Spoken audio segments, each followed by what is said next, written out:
নমস্কার প্রিয় দর্শকবৃন্দ, আমাদের চ্যানেলে আপনাদের আন্তরিক স্বাগতম জানিয়ে আজকের বিশেষ জ্যোতিষভিত্তিক পর্বটি শুরু করছি। বন্ধুরা, বর্ণমালার প্রতিটি অক্ষরই এক বিশেষ তরঙ্গ সৃষ্টি করে, যা ব্যক্তির জীবনে বিভিন্নভাবে প্রভাব ফেলে। এই পরিপ্রেক্ষিতেই আজকের আলোচনার বিষয় এস বা বাংলায় দন্তস্ব তালবস্য অক্ষর দ্বারা যাদের নাম শুরু হয় তারা প্রথমত কেমন প্রকৃতির হন এবং এই 2025 সাল এখন চলছে, এই বছরের মে মাস তাদের জন্য কেমন যাবে। বন্ধুরা, আসুন জ্যোতিষশাস্ত্র অনুযায়ী সম্ভাব্য ফলাফল সম্পর্কে জানা যাক।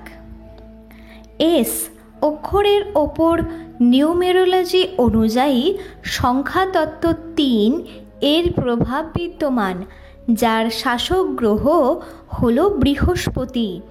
জ্যোতিষমতে এই অক্ষরটি শতভিষা নক্ষত্রের অন্তর্গত, যা রাহুর প্রভাবধীন এবং এর সাথে কুম্ভ রাশির সংযুক্তি রয়েছে, যার অধিপতি শনিদেব।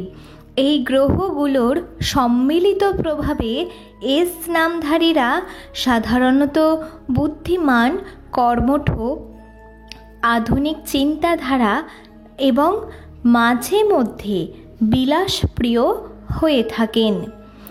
এদের মধ্যে রয়েছে চৌম্বকীয় ব্যক্তিত্ব, সহজেই মানুষের মন জয় করার ক্ষমতা এবং তারা সাধারণত যে কোনো সামাজিক পরিবেশে আকর্ষণের কেন্দ্রবিন্দু হয়ে ওঠেন। বন্ধুরা, কাজের মাধ্যমে এরা নিজেদের চিন্তা ভাবনা ও আবেগ প্রকাশ করেন। মুখে কথার চেয়ে কাজে বেশি বিশ্বাসী।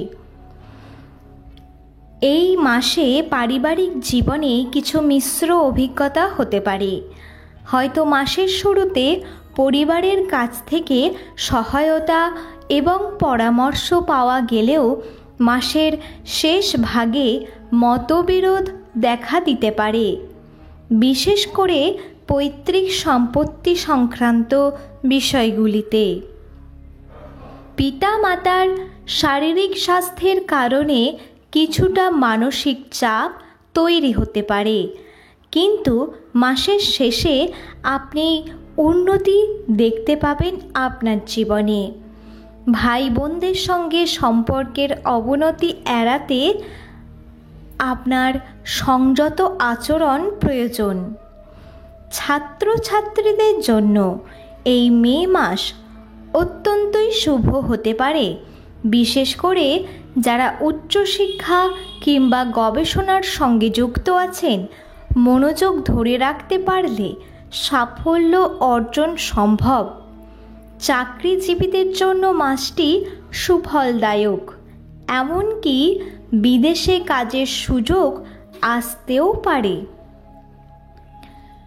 আর বন্ধুরা, যদি ব্যবসা বা অর্থনীতির দিক দিয়ে কথা বলি, তাহলে বলবো মে মাসে ব্যবসায়িক ক্ষেত্রে আপনি অংশীদারের সঙ্গে বা আপনার প্রতিবেশীর সঙ্গে মতানৈক্য তৈরি হতে পারে, অর্থাৎ মতের অমিল থাকতে পারে। তাই সতর্কতা অবলম্বন জরুরি। বিনিয়োগে সুফল আসতে পারে, কিন্তু ঝুঁকিপূর্ণ সিদ্ধান্ত অর্থাৎ ভেরি হাই রিস্ক একদমই নেবেন না। মাসের শেষে আর্থিক অগ্রগতি এবং ইনকামের নতুন সুযোগ আসার সম্ভাবনা রয়েছে, তবে পারিবারিক কারণেও ব্যয় বাড়তে পারে। নানান রকম সংসারের সংসারের জন্য অনেক ব্যয় বাড়তে পারে। স্বাস্থ্যের দিকে চলে আসি। স্বাস্থ্য ভালো থাকলেও হজমজনিত সমস্যা দেখা দিতে পারে। এর ফলে আপনাদের বুকে পেটে কষ্ট লক্ষণ করা যেতে পারে। হ্যাঁ বন্ধুরা, তাই বলছি যে আপনাদের একটা কথা, নিজের স্বাস্থ্যের প্রতি আগে নজর দেবেন এবং সুষম খাদ্য গ্রহণ করুন। বাইরের তেল জাতীয় খাবার বা ফাস্ট ফুড একদম খাবেন না, আর বাড়িতে খুবই অল্প মশলাযুক্ত হালকা রান্না করে খাবার খান। বন্ধুরা, খাদ্যাভ্যাসে একটা নিয়ম মেনে চলুন এবং বাইরের তেল মশলাযুক্ত খাবার পরিহার করা জরুরি। তা নইলে আপনাকে স্বাস্থ্যহানি ঘটতে পারে আপনার বা আপনাদের। তা স্বাস্থ্যই সম্পদ। টাকা উপার্জন করতে গিয়ে আর এদিকে স্বাস্থ্যহানি ঘটিয়ে যদি বসে থাকেন, তাহলে যত টাকা উপার্জন করেছেন সেটাকে তো আপনার এই শরীর খারাপের পিছনে ঢালতেই হবে। সেই টাকা তো বেরিয়ে যাবেই হসপিটাল, নার্সিংহোম বা ডাক্তারখানায়, আর তার উপরেও কিছু আপনাকে জমানো টাকাও খরচ করে ফেলতে হবে। তাই কাজ বা টাকা উপার্জন প্রত্যেককে করতেই হবে, কিন্তু নিজের শরীরের প্রতি যত্ন নিতেও হবে। অতিরিক্ত রাগ শরীর ও মনের উপরে নেতিবাচক প্রভাব ফেলতে পারে। কখনো কারোর ওপরে অতিরিক্ত রাগ করবেন না, কাউকে রাগ দেখাবেন না। এতে করে আপনার ব্রেনের ক্ষতি হবে, ব্রেনের ওপর চাপ পড়বে, মনের ওপরে চাপ থাকবে, যার কারণে আপনি কোনো কাজেই মন দিতে পারবেন না এবং আপনার কোনো কাজ ফুলফিল করতে পারবেন না, সম্পূর্ণ শেষ করতে পারবেন না, মনোযোগ দিতে পারবেন না, যার ফলে আপনি ব্যর্থ হবেন। নিঃসন্তান দম্পতিদের জন্য সুখবর হয়তো বা আসতে পারে। সঙ্গীত শিল্পীদের জন্য নতুন সুযোগ আসবে। যোগাযোগের মাধ্যমে আপনাদের যোগাযোগ আরও বাড়াতে হবে। পুরাতন সম্পত্তি সংক্রান্ত বিরোধ হয়তো দেখা দিতে পারে এই মাসেই।